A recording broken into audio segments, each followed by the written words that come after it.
Hi friends, welcome back to Vizag Vihari channel. So present నేను వచ్చేసి అయితే ప్రకాశం బ్యారేజ్ దగ్గరికి అయితే వెళ్తూ ఉన్నాను. సో చూశారు కదా, ఎదురుగా మీకు కనిపిస్తుంది వచ్చేసి ప్రకాశం బ్యారేజీ అనమాట. సో ఈరోజు వీడియో వచ్చేసి ప్రకాశం బ్యారేజీ చూద్దాం. సో ఎగువన కురుస్తున్న భారీ వర్షాలకి మనకి నాగార్జున సాగర్, శ్రీశైలం డ్యామ్ గేట్లు అయితే ఓపెన్ చేశారు. సో అక్కడ నుంచి వాటర్ అనేవి డైరెక్ట్గా మన ప్రకాశం బ్యారేజ్కి అయితే వచ్చాయి. సో బ్యారేజ్ అయితే చూస్తానికి అయితే చాలా అంటే చాలా అందంగా ఉంది. సో బ్యారేజ్ చూస్తానికి చాలామంది కూడా వస్తున్నారు. సో వర్షం అడుగు విపరీతంగా కురుస్తుంది, అయినా సరే ఈ యొక్క లొకేషన్ని చూస్తానికి చాలామంది అయితే ఈ యొక్క ప్రకాశం బ్యారేజ్ వైపుకి అయితే వస్తూ ఉన్నారు. సో నేను కూడా ఈరోజు అయితే ప్రకాశం బ్యారేజ్ అసలుకి ఎలా ఉంది సో నిన్ను అని చూస్తానికైతే వచ్చాను. సో న్యూస్ పేపర్లో చాలా వార్తలు అయితే వినే ఉంటారు. ప్రకాశం బ్యారేజ్ పొంగింది, మొత్తం 70 గేట్లు ఓపెన్ చేశారు, విజయవాడ మునిగిపోతుంది. సో ఇలా చాలా అంటే చాలా ఇంటెన్సివ్తో చెప్తూ ఉంటారు. కానీ మీరు చూడండి, సో కేవలం ఒక్క అడుగు మడుగు మాత్రమే గేట్లు అనేవి ఓపెన్ చేశారు.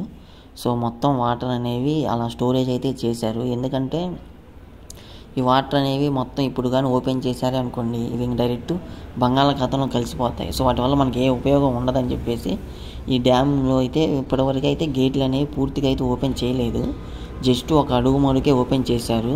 సో చూశారు కదా, డ్యామ్ అంతా కూడా ఫుల్గా ఉంటుంది, నిండు కొండలాగా ఉంటుంది. సో మీరు ఎండాకాలం చూసినప్పటికీ వర్షాకాలానికి చాలా డిఫరెన్స్ ఉంటుంది అన్నమాట. డ్యాము ఆల్మోస్ట్ ఇక్కడ చూశారు కదా, 70% అయితే డ్యామ్ అయితే నిండిపోయింది.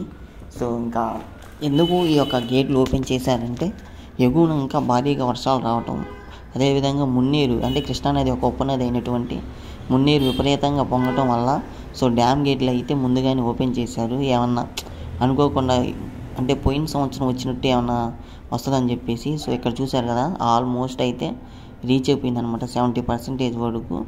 ఇది వచ్చేసి డ్యామ్ యొక్క ఎన్ని అడుగులు వరకు వాటర్ ఉన్నాయని చెప్పేసి చూపిస్తూ ఉన్న మీటర్. సో అందుకోసం అని చెప్పేసి అధికారులు అయితే డ్యామ్ గేట్ అనేది జస్ట్ ఒక అడుగు మడికి ఓపెన్ చేశారు. అవి కూడా ఎక్కడ ఓపెన్ చేశారంటే డ్యామ్కి మిడిల్లో ఓపెన్ చేశారు. సో చివర అయితే అసలు ఏ గేట్లు కూడా ఓపెన్ చేయలేదు, జస్ట్ ఇదంతా కూడా లీకేజ్ వాటర్ అన్నమాట. సో ఇక్కడైతే కొంతమంది చేపలు పడతా ఉన్నారు. సో మీకు చూపిస్తాను సో ఎక్కడ ఓపెన్ చేశారు ఏంటని. ఇంతకీ మీకు విజయవాడలో ఎన్ని గేట్లు ఉంటాయో చెప్పలేదు కదా, ఎవరైనా తెలిస్తే కామెంట్ చేయండి. సో మొత్తం వచ్చేసి 70 గేట్లు ఉంటుంది ప్రకాశం బ్యారేజీకి. సో ఈ 70 గేట్లలో 18 గేట్లు మడుగు మాత్రమే ఓపెన్ చేశారు. అది కూడా 18 గేట్లు పూర్తిగా ఓపెన్ చేయలేదు, జస్ట్ ఒక 2 అడుగులు వరకు పైకి లేపారనమాట. సో మొత్తం వచ్చేసి ఈ యొక్క గేట్లో యొక్క హైట్ వచ్చేసి మొత్తం 44 అడుగులు ఉంటుందంట.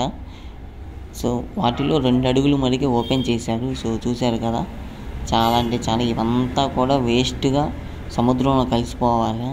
అదే మనకి డ్యామ్ ఎందుకు కట్టారంటే సో ఈ యొక్క డ్యామ్ కట్టడం వల్ల చుట్టుపక్కల కొన్ని ప్రాంతాలు ఉంటాయి. సో వాటన్నిటికీ వాటర్ సరఫరా చేయడానికి చాలా ఉపయోగపడుతుంది ప్రకాశం బ్యారేజీ. కానీ ఏం చేస్తాం, వరదలు రావటం వల్ల ముందుగానే వాటర్ అనేవి ఓపెన్ చేశారు. సో అందుకని ఇక్కడ ఎవరు లేరు, ఫ్లోటింగ్ కూడా చాలా హెవీగా ఉంది, కానీ లొకేషన్ మటుకు సూపర్గా ఉంది. సో ఎవరైనా విజయవాడ వాళ్ళు ఉంటే ఒకసారి చూడండి. సో ఇంకా పూర్తిగా వదలలేదు, పూర్తిగా వదిలితే అసలు మామూలుగా ఉండదు లొకేషను.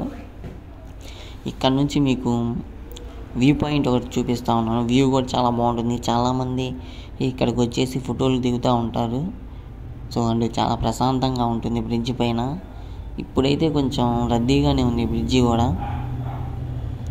దాదాపు ఈ యొక్క డ్యామ్ నుంచి అయితే ఒక 30,236 క్యూసెక్ల వాటర్ని అయితే దిగువకి వదిలారు. అదేవిధంగా కృష్ణానది పరివాహక ప్రాంతాల ప్రజలను రెడ్ అలర్ట్గా ప్రకటించారు. అని వాళ్ళు అప్రమత్తంగా ఉండాలని చెప్పేసి అధికారులు చెప్పారు. సో ఇలాంటి మరిన్ని వీడియోస్ కోసం మన ఛానల్ని సబ్స్క్రైబ్ చేసుకోండి.